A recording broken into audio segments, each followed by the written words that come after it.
Hello, we're on the Victoria line. It might just be my favourite tube line on the whole of the Underground, speeding its way across London. It's got 16 stations. Now, in Secrets of the Victoria line, I pointed out a couple of the individual tiling motifs that are on the platforms. I thought it was about time we went to all 16 stations and explained the reason why each 16 are the way they are.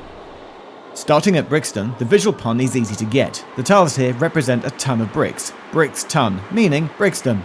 It was designed by famous German artist Hans Unger, who worked for London Transport for a time, mainly designing posters. At the next stop up the line, Stockwell, the tile patterns here is a picture of a swan, the small orange triangle of orange being perhaps something you may have missed. It's here because of the pub across from the station, also named the Swan, as we first mentioned in our Secrets of the Victoria line video. The design at Vauxhall is the first one that's not obvious. It's a representation of the old Vauxhall pleasure gardens, of which now just a small part still exists. Next up the line at Pimlico, the 150 yellow dots represent modern art, a reference to the nearby Tate Britain art gallery. At Victoria, it's back to being obvious again, with a silhouette of Britain's second longest ever serving monarch, only recently eclipsed by Elizabeth II. At Green Park, designer Hans Unger pops up again, this time with coloured blobs which represent a bird's eye view of trees in the park with a grassy background. Hans had a hand again in designing the tiles for the next stop up the line, the coloured blobs representing the three lines that pass through here at Oxford Circus, with the white circle being the tube tunnel itself.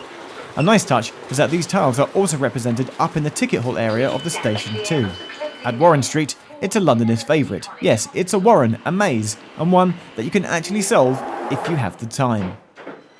At Euston, the motif is a simple picture of the huge Doric arch that was once part of the original entrance to Euston mainline station, now demolished, although there is always rumour that it might be brought back again.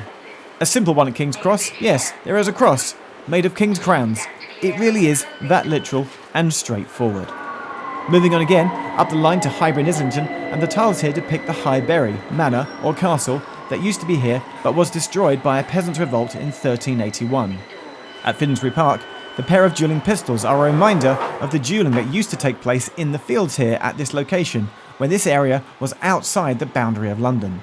Seven Sisters gets its name from some nearby trees which used to grow here. No more though, and that's right, there were 7 of them, hence the tiles simply showing 7 trees, which is lovely. At Tottenham HALE, the nearby River Lee is referenced, with a ferryman taking a passenger across the water. The word HALE is said to be a corruption of hail, as in to hail a cab or ferryman to help you with your journey. And at the penultimate stop at Black Horse Road, I have to admit we're struggling and we're not sure what this one represents. If you have any idea, please let us know in the comments below. And to the end of the line, and probably the least obvious one to work out. The pattern is an adaptation of a William Morris design. Morris is a Walthamstow local, and there's a nearby museum which has more examples of his work. So that's all 16 Victoria line stations. One final thing to point out here at Londonist local station. This is Old Street. Look at this recessed area. We've got orange tiles here. Obviously they tried out this whole put tiles where the seats are at this one station only in the Northern Line. Anyway, next time you're on the Victoria line, look out for the tile motifs.